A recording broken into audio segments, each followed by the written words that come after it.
Assalamualaikum warahmatullahi wabarakatuh. Waalaikumsalam warahmatullahi wabarakatuh. Alhamdulillahirabbil alamin wassalatu wassalamu ala asyrafil anbiya'i wal mursalin sayyidina wa maulana Muhammadin wa ala alihi wa sahbihi ajmain, amma ba'du.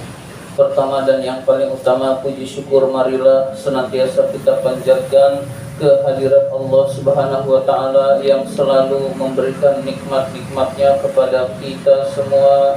Antara lain yang paling berharga adalah kita masih tetap diberi nikmat iman dan Islam, sehingga kita dapat menjalankan perintahnya, yaitu salat maghrib berjamaah dan dilanjutkan dengan menuntut ilmu. Salawat dan salam semoga Allah limpahkan pada junjungan kita baginda Nabi besar Muhammad sallallahu alaihi wasallam beserta para keluarganya, sahabatnya, dan kepada kita sebagai pengikut ajarannya.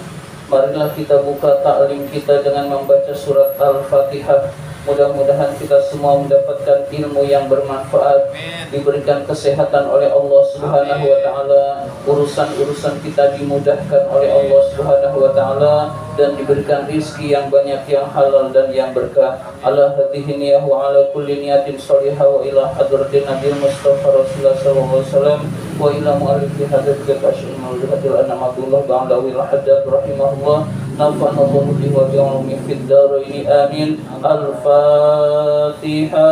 أعوذ بالله من الشيطان الرجيم. بسم الله الرحمن الرحيم. الحمد لله رب العالمين الرحمن الرحيم مالك يوم الدين إياك نعبد وإياك نستعين اهدنا الصراط المستقيم صراط الذين أنعمت عليهم غير المغضوب عليهم ولا الضالين آمين. Bismillahirrahmanirrahim. Pembahasan kitab An-Nasaihud Dunia halaman 66. 1, 2, 3, 4, 5, 6, baris ke-6 dari bawah. Halaman 66 baris ke-6 dari bawah. Masih tentang amar ma'ruf dan nahi mungkar. Ini urusan yang berat tetapi juga harus disampaikan. Bismillahirrahmanirrahim. Kama qala ta'ala, sebagaimana Allah Ta'ala berfirman. Allah Subhanahu wa Ta'ala berfirman, wa'mur bil ma'rufi, beramar ma'ruflah, perintahkanlah kebaikan, wanha anil mungkari, bernahi mungkarlah atau cegahlah kemungkaran. Perintahkanlah kebaikan, cegahlah kemungkaran. Wasbir, dan sabarlah, ala ma asobaka, apa yang menimpa diri kamu. Jadi setelah kita beramar ma'ruf dan bernahi mungkar, kita disuruh bersabar terhadap apa yang menimpa diri kita. Bisa jadi kita difitnah, bisa jadi kita dihina oleh orang lain, bisa jadi kita dimusuhi oleh orang lain. Nah, kata Allah, wasbir ala ma asobaka, sabarlah apa yang menimpa diri kamu. Inna dzalika min azmil umur, sesungguhnya hal itu adalah urusan yang paling berat. Jadi urusan yang paling berat itu Allah kasih tahu bahwa amar ma'ruf dan nahi mungkar itu ada resikonya. Resikonya adalah dicela, dihina, dimusuhi, bahkan ada yang dibunuh. Nah, itu semua adalah urusan yang paling berat, kata Allah Subhanahu wa Ta'ala. Tapi kalau itu dilaksanakan, hadirin sekalian, pahalanya besar di sisi Allah dan dicintai oleh Allah Subhanahu wa Ta'ala. Jadi sangat bagus kalau kita bisa beramar ma'ruf dan bernahi mungkar.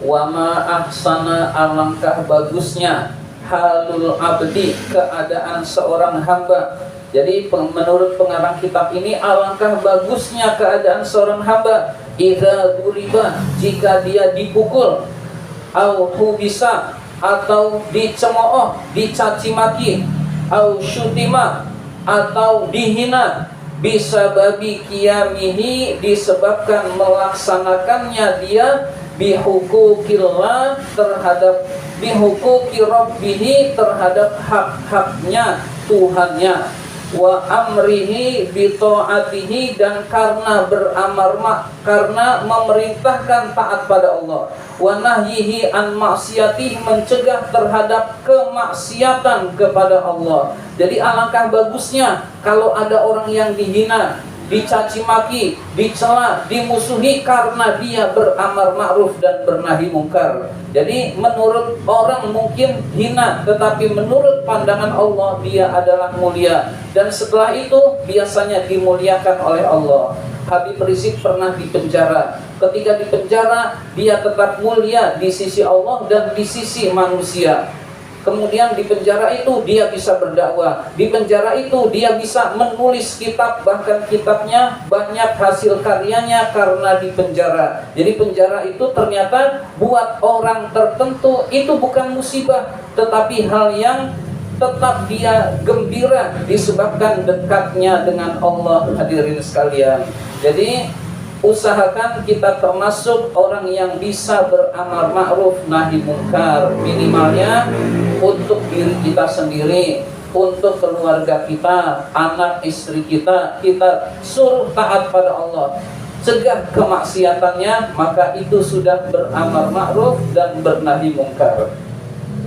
Wadhalika, yang demikian itu maksudnya adalah dipukul, dihina, dicaci maki, dicemooh karena beramar ma'ruf nahi mungkar. Da'bul anbiya, kebiasaan para nabi. Jadi hal itu adalah sudah kebiasaan para nabi. Nabi itu dicemooh udah biasa, dicaci maki udah biasa, dibunuh sudah biasa. Contohnya Nabi Zakaria, Nabi Yahya itu dibunuh oleh umatnya. Jadi dicaci maki sudah biasa. Memang dakwah itu resikonya seperti itu. Wal mursalin, dan para rasul. Jadi kebiasaan para nabi dan rasul dicemooh, dicaci maki karena mengajak orang ke jalan Allah sudah biasa. Hadirin sekalian, wal auliyai, kebiasaan para wali-wali Allah, wassolihin, kebiasaan orang-orang soleh. Jadi kebiasaan orang-orang soleh itu berdakwah, nahi mungkar, kemudian dicaci, dihina, itu adalah hal yang biasa. Nah, kalau kita tidak menekuni ini, hadirin sekalian, jangan-jangan bukan termasuk orang soleh. Naudzubillah min dzalik. Jadi kita tetap beramar ma'ruf nahi mungkar. Wal ulama'il amilin, ulama yang mengamalkan ilmunya. Jadi ulama ada yang mengamalkan ilmunya, ada yang nyari duit dengan ilmunya. Nah, yang nyari duit dengan ilmunya dapat jabatan tinggi, lalu isinya menyenangkan penguasa, cari dalil biar penguasa senang, punya dasar. Nah, itu namanya ulama yang tidak mengamalkan ilmunya. Nah, ulama yang mengamalkan ilmunya beramar ma'ruf dan bernahi mungkar. Hadirin sekalian, dia mengatakan yang benar kalau itu benar, dan dia mengatakan yang salah kalau itu salah. Hadirin sekalian, kama huwa, sebagaimana hal itu, mankulun, dinukil itu diambil, fi akhbarihim, di dalam cerita-cerita mereka, wa ma'rufun, dan terkenal, min siyarihim, dari sirah itu perjalanan hidup mereka, wa asarihim, dan bekas-bekas mereka.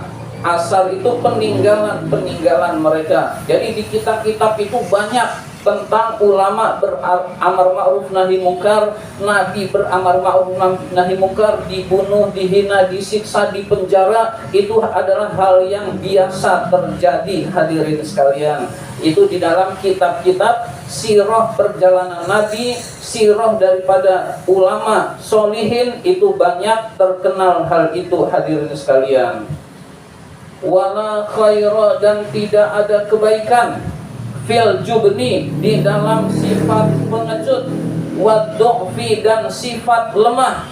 Sifat pengecut dan sifat lemah. Al-mani'ina, yang mencegah min nusriddin, dari menolong agama Allah. Jadi sifat pengecut kemudian sifat lemah yang mencegah dari menolong agama Allah, itu adalah tidak ada kebaikan. Kita boleh lemah, tapi dalam hal yang baik, yang positif itu boleh.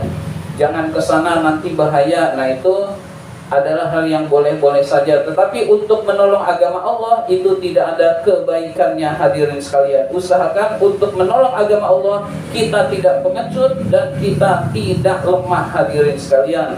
Wa mujahadatil zalimin, berjihad melawan orang zalim, wal fasikin, dan orang-orang fasik. Jadi tidak ada kebaikannya di dalam sifat pengecut dan lemah yang mencegah berjihad melawan orang zalim dan orang fasik, hadirin sekalian. Liraddihim, karena mereka menolak, ila ta'atillahi, kepada taat pada Allah, Rabbil alamin, Tuhan semesta alam. Jadi orang zalim itu biasanya menolak agama Allah, biasanya tidak melaksanakan perintah Allah, biasanya bermaksiat kepada Allah dengan terang-terangan. Maksiat itu ada yang tersembunyi, ada yang terang-terangan. Yang diamar ma'rufkan, yang dicegah kemungkarannya adalah yang terang-terangan. Kalau yang sembunyi-sembunyi, tidak boleh seseorang itu membongkar aib orang lain. Nah, jadi tapi kalau yang terang-terangan itulah yang kita amar ma'ruf nahi mungkarkan. Fa innal ghadaba lillahi, sesungguhnya marah karena Allah, wal ghirata, dan cemburu karena Allah, inda tarki awamirihi, tatkala ada perintah Allah yang ditinggalkan, wartika binawahihi, dan ada larangan Allah yang dilanggar, wazawajirihi, dan dosa-dosa dikerjakan. Sya'nul anbiya adalah kebiasaan para nabi. Jadi marah ketika kemaksiatan terang-terangan itu kebiasaan para nabi, hadirin sekalian. Nah kita jangan dibalik, kita disenggol dikit marah, giliran agama Allah dihina tidak marah. Nah ini namanya marah yang tidak pada tempatnya. Yang pada tempatnya adalah lihat perilaku Rasul. Rasul lagi lewat mau sholat, kemudian diludahin orang, senyum kepada orang yang meludahi. Kita bisa bayangkan, senyum kepada orang yang meludahi. Besok lewat lagi, diludahin lagi, senyum lagi. Nah jadi kalau dirinya dihina orang, biasa. Agamanya dihina, dia marah. Nah usahakan kita bisa bersifat seperti itu. Minimal mencontoh Rasul, saya juga belum bisa. Diludahin senyum tuh belum bisa. Tapi kita mencoba mencontoh Rasul. Agama Allah dihina, kita marah, hadirin sekalian.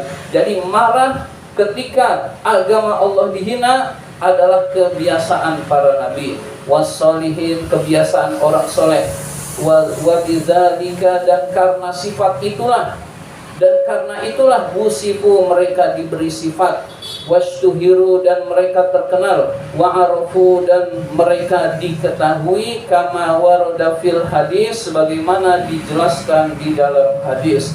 Jadi nabi-nabi Allah itu mulia, terkenal, dikagumi karena punya sifat marah ketika agama Allah dihina, dan untuk urusan pribadi dia tidak marah, hadirin sekalian. Kama warada fil hadis, sebagaimana dijelaskan di dalam hadis, annahu bahwa Rasulullah bahwa sallallahu alaihi wasallam